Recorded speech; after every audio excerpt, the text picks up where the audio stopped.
ఇంకా మీరు మీ మూవీకి వెళ్ళాలి అనుకుంటే మీ బ్రెయిన్స్ తీసైతే ఫ్రిడ్జ్లో పెట్టేసేయాలి, ఎందుకంటే ఇక్కడ లాజిక్స్ అనేది అస్సలు పనిచేయవు, అంత స్టూపిడ్గా ఉంటుందన్నమాట. Hey guys, welcome back to another video.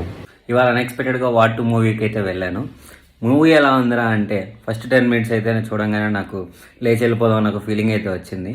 ఎందుకంటే ఆ వార్ సీన్స్ కానీ యాక్షన్ సీన్స్ కానీ చాలా కామెడీగా అయితే అనిపించాయి. హృతిక్ రోషన్ గారి ఎంట్రీ బాగుంది.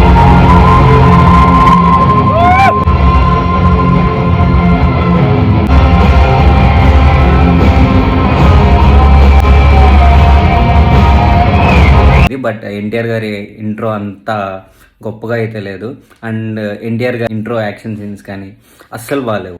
ఇంకా ఫస్ట్ హాఫ్ అంతా కూడా అలాగే ఉంటుంది. యాక్షన్ సీన్స్ కానీ అన్నీ కూడా మీకు ఎలా చూపిస్తారంటే మిగతా పోలీస్ వాళ్ళు, మిగతా రాయన్స్ అందరూ కూడా వీళ్ళ ముందు అసలు చాలా స్టూపిడ్గా వచ్చి వీళ్ళతో చనిపోవడం కానీ ఎట్లా అంటే ఆహారం అయిపోతా అన్నట్టు వాళ్ళైతే వచ్చి చచ్చిపోతుంటారు. సో చాలా సిల్లీ అనిపించింది నాకు ఆ పాయింట్స్ అయితే. ఫస్ట్ హాఫ్ చూడంగానే నా ఫీలింగ్ ఏంటంటే ఇది పోయిందిరా అనుకున్నాను. బట్ సెకండ్ హాఫ్ మాత్రం ఇట్స్ గుడ్. ఆ స్టోరీ నెరేషన్ కానీ సెకండ్ పార్ట్లో కొంచెం యాక్షన్ సీన్స్ కానీ అంతా కూడా కొంచెం బెటర్ ఉండింది. Climax was good. సో ఓవరాల్గా చెప్పాలి అంటే ఫస్ట్ హాఫ్ స్కిప్ చేసి డైరెక్ట్గా సెకండ్ హాఫ్ అయితే చూడొచ్చు. That's it. Thank you. Bye.